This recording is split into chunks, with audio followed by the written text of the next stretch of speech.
as you mentioned, it's also still like vilified now heavily. There's no better example of that than legalization in Canada. And we were talking off camera about the stalwarts that we know, probably some of them mutually, of people who were fighting for medicine. That's where it really became instrumental in Canada, and that's what really shifted it towards legalization.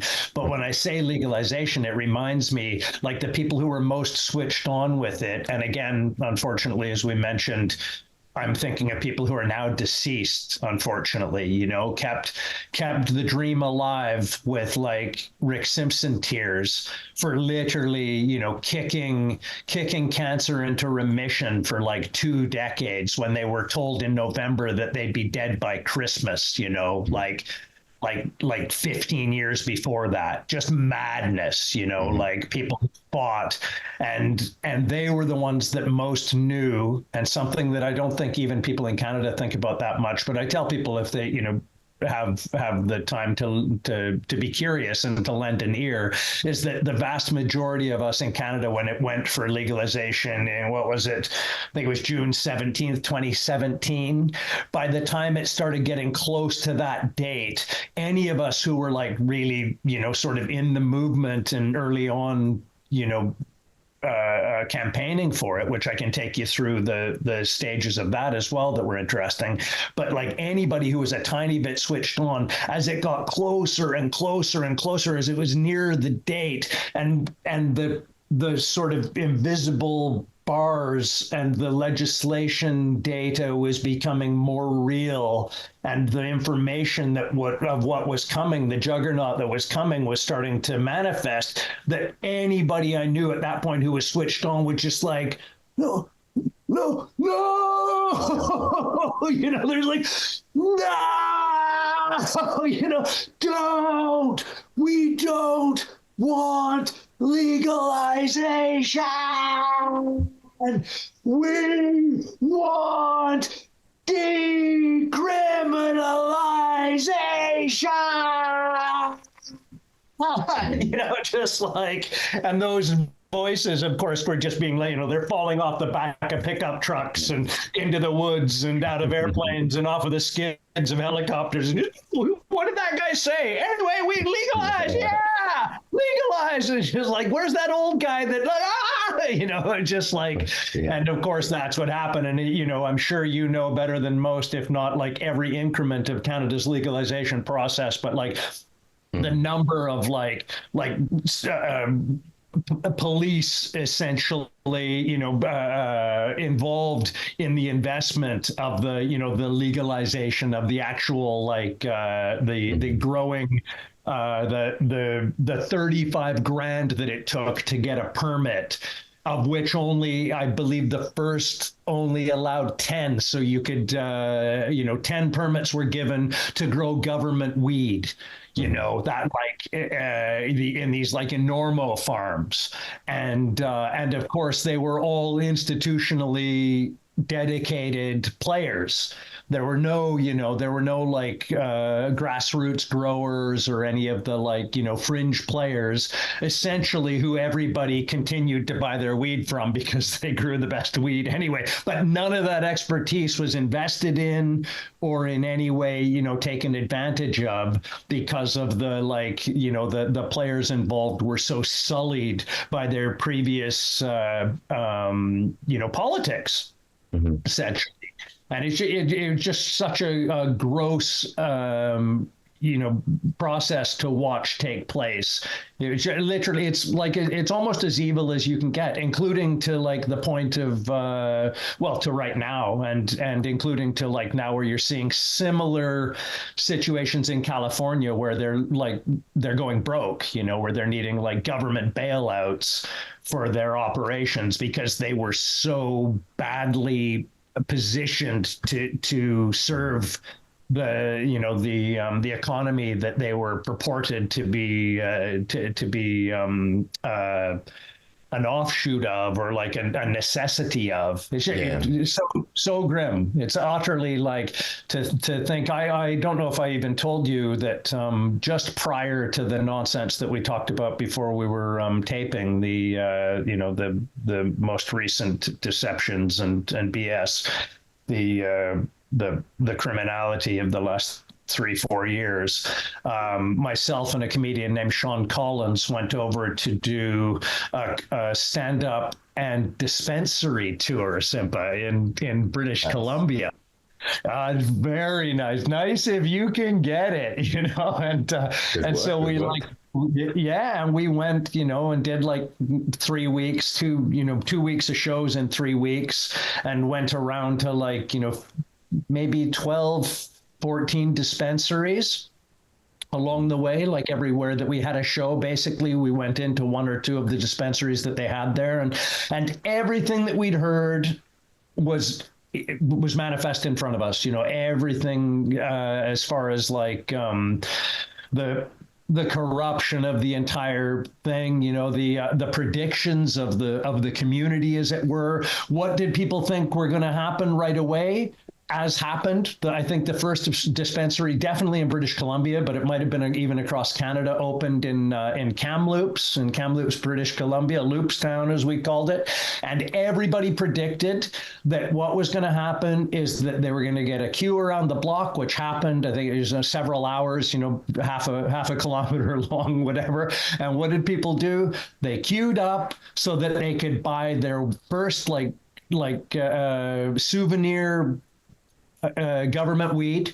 Mm-hmm. And when I say government, I can't even tell you how dystopian government weed it actually is. But they bought it. And why did they buy it? So that they could get the official container, which itself is just absurd, utterly offensively absurd, as far as like its invasive nature and its overproduction, and it's like an antithesis to everything that anybody who is a weed smoker to begin with would have wanted in their product to begin with. And they bought them. And then what did they do? They went to their buddies who already were making, were growing weed, and that was now their container. So they always had that.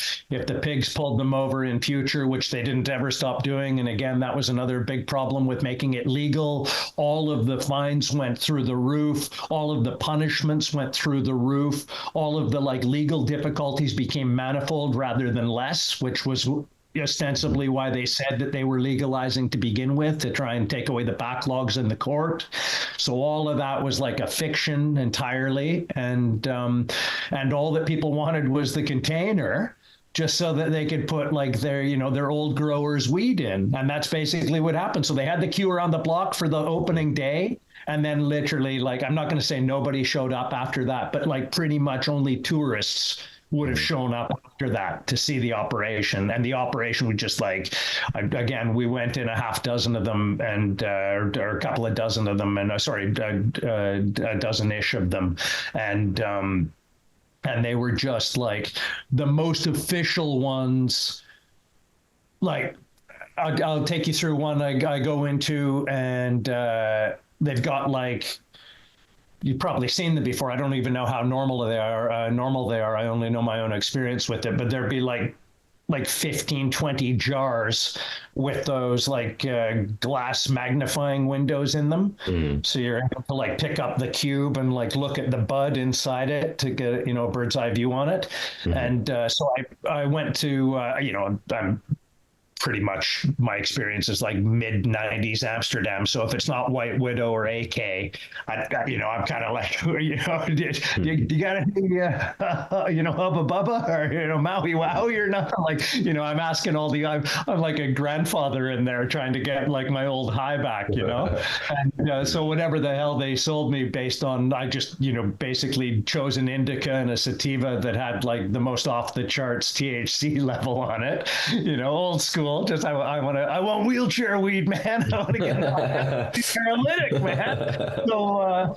So I go over to the counter, and the guy brought out my products, two boxes, and honestly, I like kind of stared off in space for a little bit, maybe because we'd already, that was a week into the tour, so we'd already been to some of the other dispensaries, and I just like kind of was politely sort of, looking at my shoes or staring at the wall kind of thing, because I honestly thought that what was on the counter in front of me was for someone else. There were a couple other people milling around, and I thought, oh, they've got some like salves or something, or they've got creams, because they were in like sort of ornate, what you would have thought would be like a perfume box.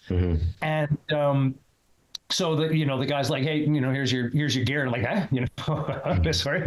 And so I pay for them. And he at the same time explained to me, he was literally like, he could have been selling like power tools in like a shop somewhere, as far as how much contact he had with the product.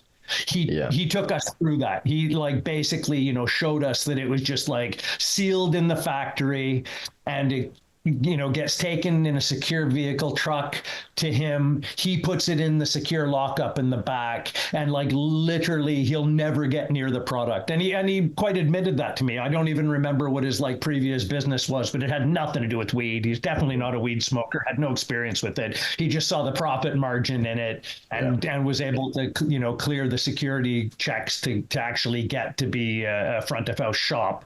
And so he explains that to me, that he like never goes near the product itself. He was pretty much curious about what the heck it was. And then to get into the box, it had all of the security seals all on it. I'm sure, most people watching would have already seen these. So you get through that. So now you're into the box. And again, that's all on the outside, so that like literally the proprietor himself can't tamper with the goods. Then you get into the jar, and it's like thick, like heavy, thick plastic, like a really, really heavy, like a perfume jar, like a salve jar, but like a high-end salve jar that's got a like a child-proof, really heavy lid on it as well. Like quite a complicated thing. Like literally, you'd assume it to be half of the price of the purchase. You get into it. Then it's got like a really, really thick, heavy foil seal on it as well, like security oriented, minded. And you get into that. And then Simpa, you literally like bounced around in like the size of my hand, cupped, like a marble sized nugget. Like I bought 3.5 grams of each. And it was just like, it was absurd how much packaging was around this thing. The idea that you would ever like buy another 3 grams from, and that was the minimum, I think, was 3.5 grams from the dude. So though, that was the 2 products on hand. And it was just like, wow, like I wouldn't have bought anything like that again, just because of how offensive the packaging was to begin with. But what was really like most telling of the entire like sort of trip was that, and I say that I was like high and spacey in the place, but that wasn't the case. We were actually like, sorry, we're trying to be a bit professional on the road there, where we were like, we wouldn't smoke older products on any one day. We'd give the new stuff its due, so that we were testing it out as we went. So I didn't want to like, just be like, like have a bake on and throw something on top of it. Well, it wasn't like our mind on it, give something fair due. So we, we were quite sober up until we went to the first dispensary of the day kind of thing. Right. So, but what was wild about it is that, we always had in rotation, once we tried out the new gear, we had our favorite of the trip to go back to. And by that time, we're in the north of BC. So we've already been through like Vancouver Island and, sort of the spine of the province. And we'd probably been, I would think that was probably in the neighborhood of like our 9th or 10th dispensary visit. And maybe 2 or 3 days in, like second or third product, we went to, I think, and I feel bad about this because I think we should have went to more, and they're somewhat rare, and they're probably even rarer now, but we went to our first illegal dispensary. and it was on Gabriola Island. In fact, I don't even want to give away, like, just to bring profile to it being illegal. But I will say that the reason it was still open, and I find this quite interesting and telling about the entire like process of legalization itself, was that the people that I knew at that dispensary felt like they weren't already busted, and like not just busted, but like shut down, literally jailed and shut down, was because of the large number of elderly that frequented their dispensary. And not just that, but the number of elderly that had weaned themselves off of at least a large portion of their pharmaceutical intake, to then supplement with weed, which itself is just like, that's such an insight into like the fact that the police, and I say this like, the police in Canada can be quite loose around the edges. I can give you like some pretty like wild, really, for what you might think of authoritarian Canada, how much the police can turn a blind eye depending on what the community's doing. And the simple fact that the cops hadn't already busted that place, literally because they wouldn't want to deal with the outcry of the like established elderly population were they to take those steps. That's like quite telling and interesting in itself. But the fact that the bouquet of like the bag of goodies that we received from, I don't have to give you the insight into why we had like, I know people, Simpa, right? Like, I know we people. And so we got like, we had a gift package from that trip. And again, it was early on in the trip, but of the kind of three main products that we had, like way more than we ever could have gotten rid of in a month of being on the road in Canada, of like heavy usage. And I'm gonna like say like chronic, like on it. And but of the three like main products, aside from like gummy bears and all this sort of edibles that went along with it, that you yourself know, like even trying to like to sample those kind of product over like a short period of time, like you gotta you can figure out where your feet are and where you left the key, you can get yourself in trouble real quick. But of the like main smokable product that we had from that one dispensary, always, the entire trip and to the end, we always went back to one of the three that we were given there, a hybrid. Well, like I think it was an indica sativa, but regardless, what was most ridiculous and telling about that entire trip is all of the sampling that we had. And, bear in mind, if we went to 12 different dispensaries, I would say by the end, we had like 20 different product. Every time, first thing of the day, we would try a new one to give it fair dues and give it a test. Every time after that, we went right back to the same one. And that for me was like the real insight into it. The fact that like out of like 20 different products over a couple of weeks, 3 weeks of travel, that like one stood out miles ahead of the others. Like I would have been really disappointed if I had only access to the other ones in the other towns that we were in. And some of them were like quite, some places you would definitely be like hours from most of your customers. People would have to like come from a long way away. It wasn't like it was convenient for a lot of these places. But that said, a lot of them just didn't have really good weed. And even more fearful than that, it was the first time that I ran into, and I'd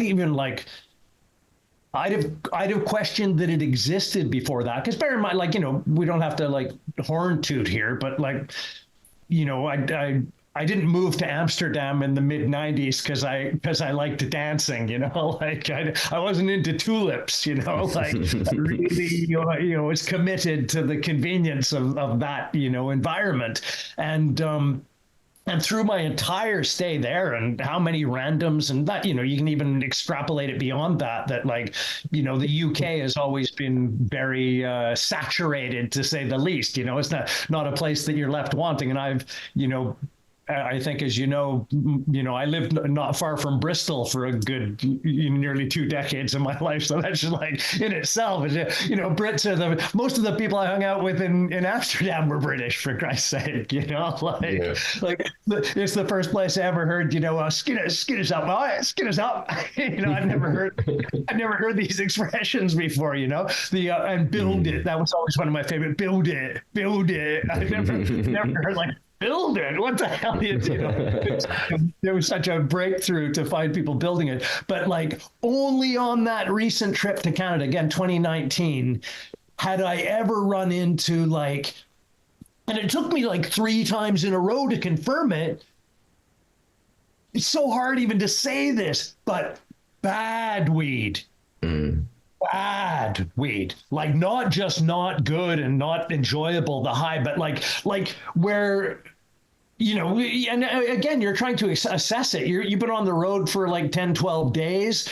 It might have been something you ate. Who knows? You're in different hotels almost every night at least. There's a lot of like self-assessment that's going on. Like, Jesus, I feel not good right now. And then, same thing happens the next day or, later that night. And you don't immediately associate, because I've never, ever in my life, all through the world I've been in, I've never associated feeling like ill, like nauseous with an actual like weed product ever before. And I find that actually, as a digression, I find it hilarious that over the last 4 years that pharmaceuticals are doing the number that they are. And like, I'm not going to say guys like us, but I'm presuming guys like us. I don't want to speak for you, but like I've done a lot of unauthorized things in a lot of crazy places, and the fact that I'm like still here telling you about it is just like that in itself is kind of wild. But the fact that like it took like 3 different times at least with this one like product that I'm telling you about before I just realized, no way. Like, and it wasn't so much nausea as just like a blinding, like I've been sniffing paint type of headache. And I'm not like subscribed to headaches. I've never in my life suffered them. It's not something like, if I get a headache, I think I'm having a stroke. I'm in like real trouble. Like it's not like a normal thing at all in my behavior and my experiences. And it took like literally till the 3rd time where I just had to like, it's confirmed. Like when I smoke that, I'm in like real like pinch between the eyes, not feeling good for a long time, trouble. And it took like, I was like, just randomly talking to friends, other, experienced people, as you might imagine. And one of them just said, and I never, ever dreamt this could happen, Simpa. He just said, I'll bet it's chemicals. And I hadn't even like for a moment thought about like the potential sort of off-gassing of like poison in terms of, that I've never associated it with a product. And here we are in an atmosphere of legality at an official dispensary to then be introduced to the fact that like weed can actually be really toxic and really, really not enjoyable. And again, the most telling thing about that entire trip was like literally, I think I have in my head, I don't even know why, but I think from memory, by the end we had like, by the time we were at the airport in Vancouver, literally, I don't know if you've ever been in this conundrum, having to give away drugs. The only thing harder than getting drugs is having to give them away.